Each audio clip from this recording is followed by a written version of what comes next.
Sziasztok! Folytatjuk a hármas kapcsolati kirakást, megnézzük, hogy milyen érzésekkel vannak egymás iránt, és mi várható ebben a kapcsolatban. Ők azok, akik együtt élik a mindennapjaikat életvitelszerűen, és ők azok, akik energetikailag kapcsolódnak egymáshoz, és a középső személy mind a két párban ugyanaz. Az előző videóban megnéztük azt, hogy mi a jelenlegi szituáció, hogyan gondolkodnak egymásról, és most megkérdezzük azt, hogy milyen érzésekkel vannak egymás iránt, vannak-e még érzéseik egymással kapcsolatban, illetve ha vannak, azok milyenek. Úgyhogy ez a kérdés, most kettőt kérnék szépen.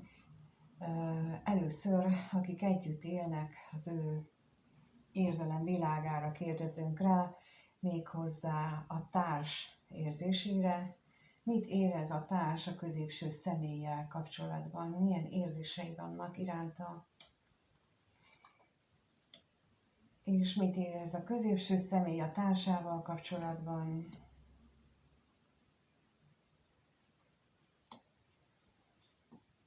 Nos, láthatóan a társ úgy éli meg, hogy nem tartotta be az ígéretét. Itt ebben sok minden ígéret beletartozhat, például az is, hogyha ők úgy kerültek össze, hogy ők megfogadták egymásnak, hogy akármit, és akkor nem tartotta be az ígéretét. Például a leggyakrabban az, hogy gondoskodni fogok rólad, meg ilyen szövegeket szoktak így mondani, meg hát a szerelem hevében elég sok mindent. És amikor aztán, hogy tisztul a rózsaszín köd, akkor bizony már akkor nem gondolják azt komolyan, csak ezt elfelejtik róla a másik személyt tájékoztatni. Nézzük akkor a tolvaj mit jelent itt.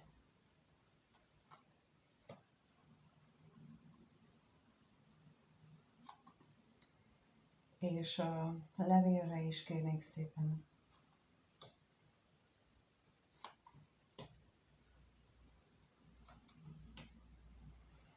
Hát itt jelen esetben ugye azt mutatja, amit az előbb is mondtam, hogy nem tartotta meg az ígéretét, pedig abban reménykedtek, hogy ez hosszú távú, vagy legalábbis a társ abban reménykedett, hogy ez hosszú távú lesz, és a hűség, az egymás iránti elkötelezettség az hosszú távon megmarad, és tulajdonképpen itt arra is azt is érzi, hogy kettejük között ez az érzelmi kapcsolódás az már nem működik, már nagyon eltérő irányba halad, és itt akkor el szeretném mondani, hogy nagyon gyakori, hogy két ember összekerül egyfajta tudatszinten, mert azért tudnak kapcsolódni, mert egy hasonló tudatszinten vannak, és az egyik is, meg a másik is elkezd fejlődni. Az egyik az elkezd emelkedni, mert mondjuk önmunkával, vagy önmunkával kezd foglalkozni, vagy esetleg egy olyan munkahelyre, vagy olyan közösségbe kerül, ahol őt magát is húzzák, emelik fölfelé, míg a másik személy, az pedig nem kerül ilyen közegbe, vagy éppen ellenkezőleg egy lehúzó közegbe kerül. Lehúzó közeg például lehet a kocsma,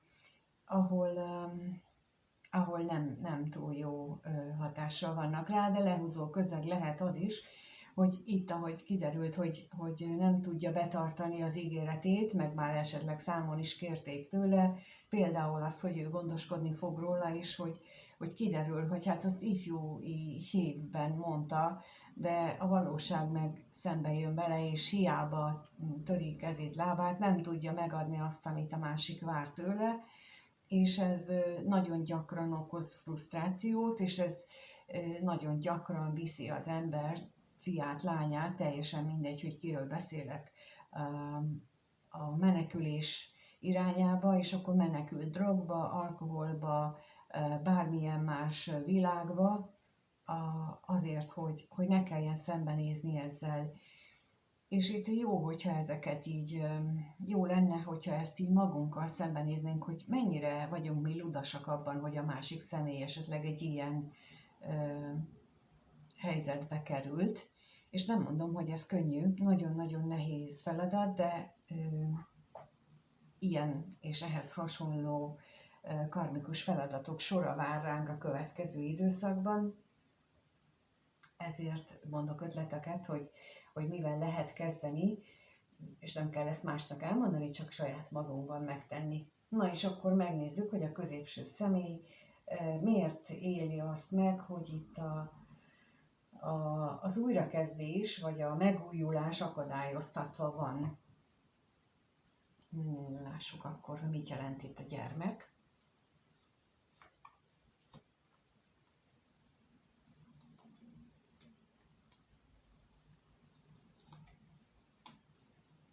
És az ellenség.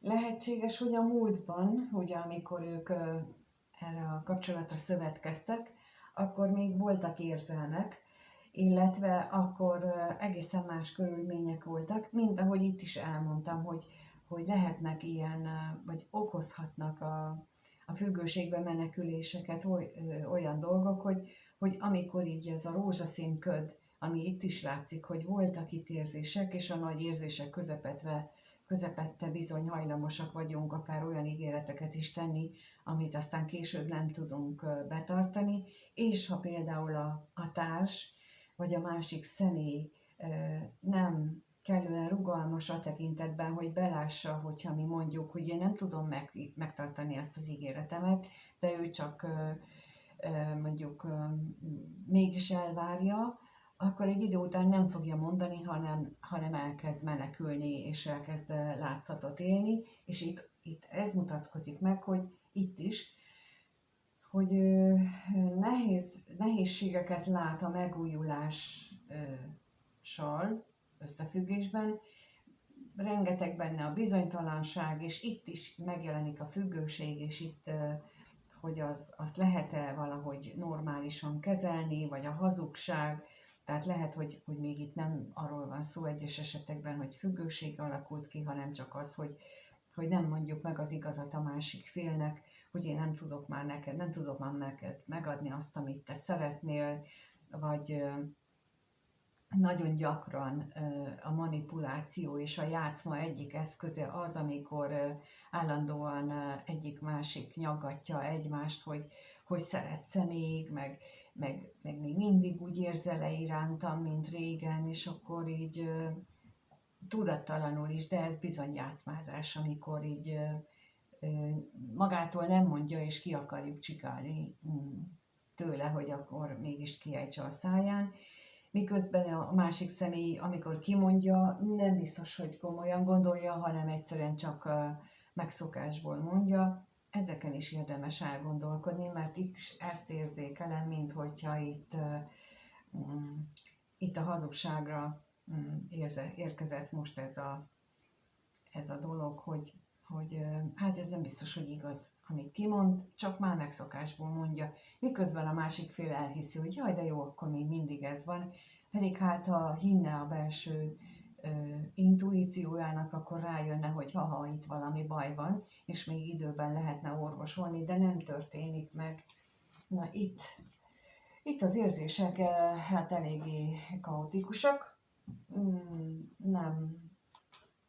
nem egyszerűek és nem egyszerűen megoldhatók, de megnézzük, hogy a másik kapcsolatban milyen érzések tombolnak, mit lehet tudni abban a kapcsolatban, ahol a harmadik személy és a középső személy kapcsolatában az érzésekről, kettőt kérek ott is, és először azt, hogy a középső személy hogyan érez a harmadik fél iránt. És a harmadik fél hogyan érez a középső személy iránt. Hát a középső személynek itt anyagi problémái vannak. Ha nézzük, akkor mit jelent itt ez a pénz.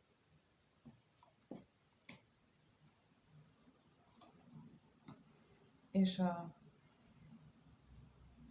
veszteség,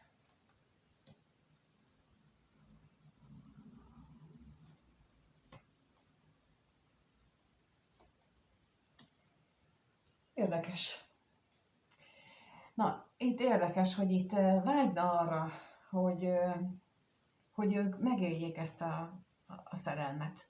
Vágyna arra, hogy itt ebben a kapcsolatban az érzéseket meg tudja mutatni, viszont lehetséges, hogy itt nem csak az anyagiakkal kapcsolatban vannak neki problémái, hanem például értékrendben lehetnek nézeteltéréseik egymással szemben, illetve itt lehetnek önértékelési problémák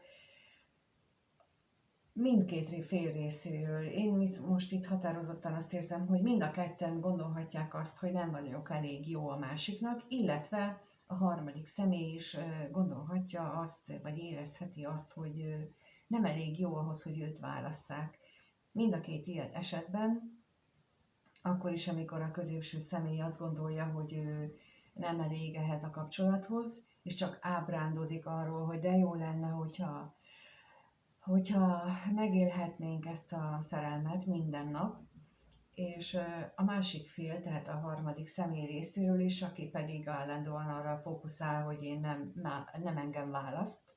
Mind a kettejüknek nagyon fontos lenne az önmunka, mert itt mind a kettejük esetében mondhatjuk úgy, hogy a gyökörcsakrának az instabilitása, a biztonságérzet hiánya, az apasebb, amit nem kaptak meg otthon, de bizony nagyon sokszor családi karmaoldásnál kijön, hogy ennek a bizonytalanságnak az alapjai sokkal-sokkal messzebbre nyúlnak vissza. Nem elég, mert hogy alapvetően nem elég, hogy a saját karmánkkal kell megküzdenünk, bizony még ott van a családi karmánk is, amit hozunk az őseinktől, amit az őseink nem oldottak meg, és ezért nagyon jó lenne, hogyha erről sokkal-sokkal több mindent tudnánk, és nem adnánk tovább tudattalanul az utódainknak a terheket, és itt ez is benne van mind a két fél részéről, amikor a kisítőség jön szóba.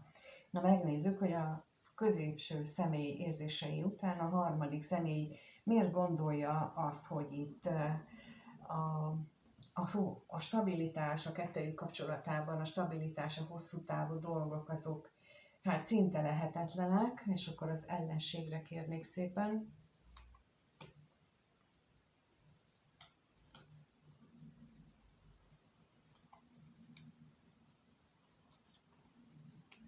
És a hűségre.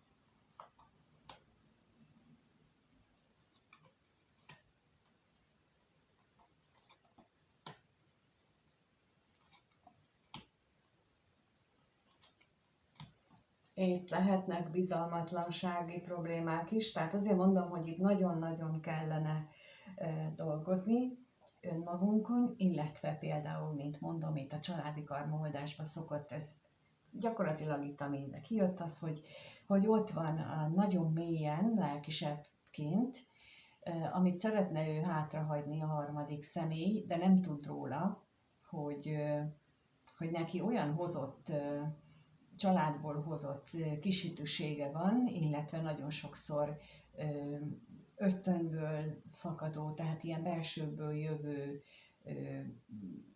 harag, tartózkodás, különböző ilyen negatív érzések a párkapcsolattal összefüggésben, amit ráadásul ez életbeli korábbi kapcsolódások is megerősítettek, hogy azok sem sikerültek, ott is mindig valaki olyan jön. Na most ilyenkor biztos, hogy ilyen nagyon nehéz terheléssel érkeztünk, nagyon nehéz feloldási feladattal érkezünk ebbe az inkarnációba, úgyhogy itt ez látható, hogy a harmadik személynek is, pontosan amit az előbb mondtam, hogy nem engem választanak, a másiknál pedig, a középső személynél pedig, hogy nem vagyok én elég jó ehhez a kapcsolathoz, mert annyira magasra, olyan piedesztálra emeli a harmadik személyt, hogy ugye az egyik és meg másik is hiába vannak itt a mély szeretetérzések, egyszerűen nem tudnak egymáshoz kapcsolódni, mert itt a kiegyenlítődésnek meg kell előtte történnie. Na és akkor megnézzük, hogy hogyan alakulnak a kapcsolatok, miután látjuk, hogy itt lenne teendő bőséggel mindenhol, és itt ugye a fókusz a középső személyen van, megnézzük, hogy egyébként hogyan alakul az a kapcsolat, ahol együtt élik életvitelszerűen az életüket. Következő 1-2 hétben mit tudhatunk meg arról a kapcsolatról, ahol együtt élnek életvitelszerűen, hogyan alakul az ő kapcsolatuk.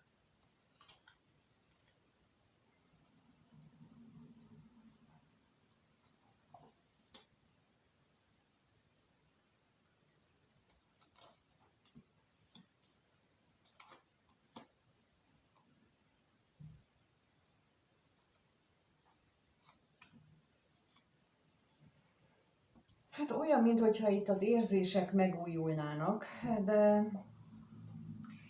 olyan módon újulnak meg, hogy tulajdonképpen nem lesz itt jobb a helyzet.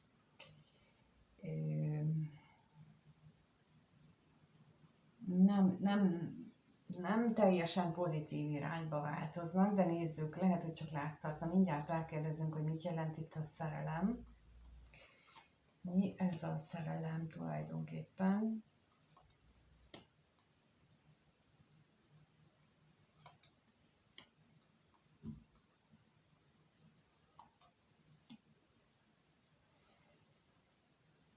Megpróbálják ők elővenni azt az időszakot, amikor még a hűség még benne volt a kapcsolatban, még nem szűnt meg közöttük. Még megpróbálják azt elővenni. Na, nézzük még itt a bírót.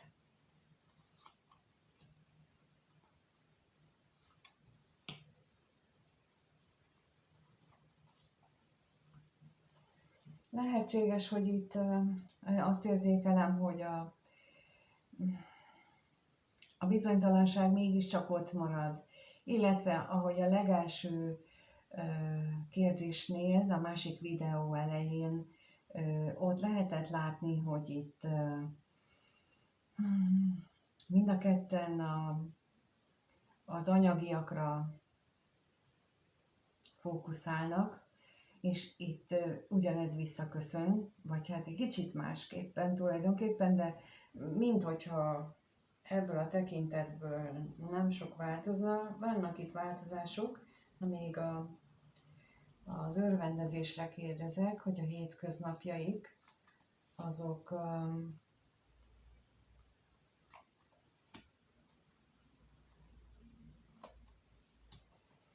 hát a hétköznapjaikban továbbra is megnehezíti a kapcsolatot a harmadik személy léte, olyan, minthogyha itt az együtt élő társ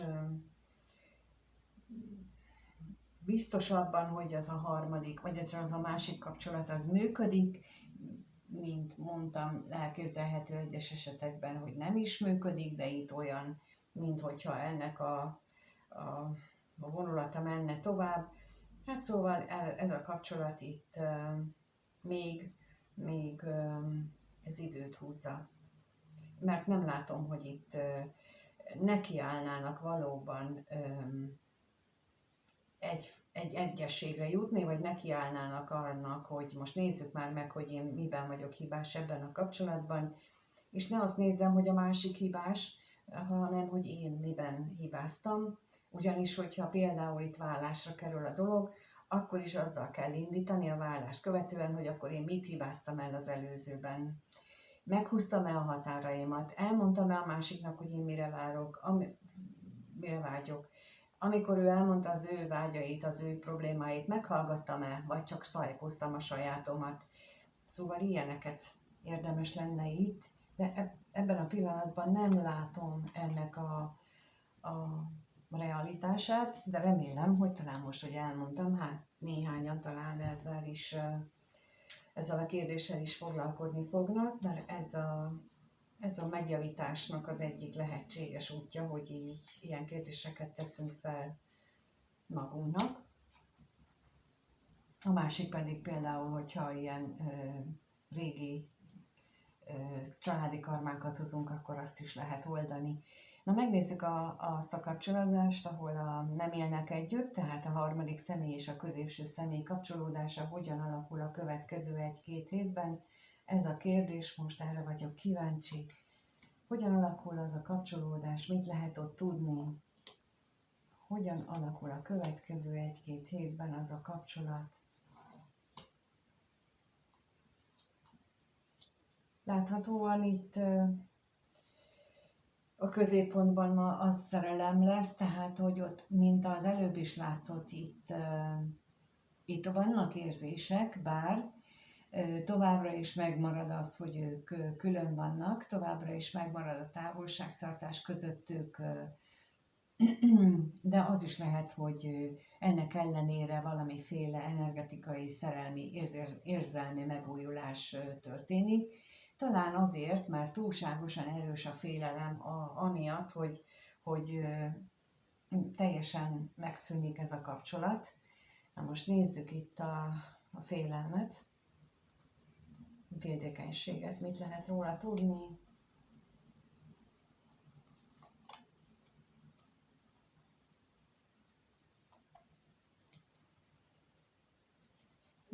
Hát a félelem ugye az, amit mondtam az előbb, tehát hogy attól fél egyik vagy mindkét fél, mindkét szereplő, hogy itt nem lesz meg a kitartás ebben a kapcsolatban, tehát hogy valamelyik fogja magát, leginkább a harmadik személy, és hátat fordít ennek az egész kapcsolatnak, vagy pedig ugye, hogyha a középső személy az, aki most szünetelteti, vagy kicsit visszavett ebből a kapcsolatból, akkor lehet, hogy a harmadik személy az, akiben ez a félelem, féltékenység felerősödik, és akkor arra gondol, hogy akkor már nem is fog visszajönni, nem visszatérni hozzá, és itt a katonatisztre is kérek most, hogy arra mit tudhatunk még meg.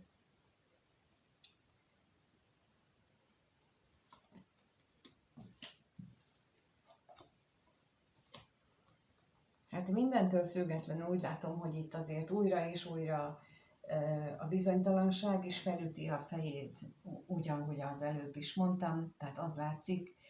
Itt megint csak javasolnám azt a harmadik félnek is, meg a középső személynek is, hogy itt azt a fajta önmunkát, hogy megvizsgálni, hogy mi az, ami miatt itt a középső személynek miért van szükségem a harmadik személyre, mi az, amit nem kapok meg a másik kapcsolatomban, de hogy konkrétan, tehát, hogy nem csak a testi dolgokra gondolok, hanem hogy úgy lelkileg is, mert hogyha csak a testi dolgokat nem kapja meg, akkor az nagyon nem gerinces dolog a harmadik személlyel szemben, kivéve, hogyha ő belement ebbe. De hogyha nem így van, akkor ezen érdemes elgondolkodni, és akkor a harmadik személynek, amin pedig az érdemes elgondolkodni, hogy mit várok én ettől a kapcsolattól, és mit ígért például a középső személy, ő konkrétan, amit kimondott, nem azt, amit én belegondoltam, hanem amit ő konkrétan kimondott. És ha ebben nem vagyok biztos, akkor meg a következő alkalommal megkérdezem, hogy tényleg erről beszéltünk, tényleg ezt gondoltad, tényleg ezt akartad mondani nekem, vagy esetleg én rosszul emlékszem? Itt nagyon fontos ezeket a dolgokat tisztázni, mint ahogy az előbb is mondtam, az együtt élő kapcsolódásban, hogy ilyen félreértésekből lesznek később ezek a nagyon nehéz kapcsolatok, és nagyon remélem, hogy tényleg ezek, amiket így elmondok itt ebben a videóban, ezek segítenek abban, hogy megrenováljuk a kapcsolatainkat, és végre tényleg ilyen tiszta, őszinte kapcsolódásokat tudjunk megélni és létrehozni. Én kívánom, hogy ez mindenkinek sikerüljön, annak is, aki nem hallgatja ezt a videót, akárhogyan, ha meg tudja, de aki meghallgatja, annak meg remélem, hogy ezek a általam elmondott gondolatok, azok valamiképpen segítenek, és ha megint elmondom, hogy ezek a saját gondolataim, és nem vagyok hajlandó másokat meg itt promótálni, meg a mások gondolatait mondani, mert én rengeteget tanultam, tapasztaltam, és azokat osztom meg, amit én jónak láttam, és ilyen alapon készítem a videót, hogy hát ha van más is, aki hasonló cipőben jár, mint én jártam, és akkor nekik talán nem kell azt a néhány évtizedet ezt végig küzdeni, mire ezeket a kérdéseket felteszi, mert nekem is fel kellett tenni ahhoz, hogy most egy kicsit előbbre jussak. Köszönöm, hogy itt vagytok és nézitek a videót, köszönöm a lájkot és a feliratkozást, a kommenteket is köszönöm, és nézzétek meg az előző részt is, mert abban is van egy csomó minden, ami tanulságos lehet. A leírásban megtaláljátok az elérhetőségemet, ahol kérdezhettek. Ha bármivel kapcsolatosan még tudok segíteni, akkor keressetek nyugodtan, és egyébként mindenkinek minden jót kívánok. Sziasztok!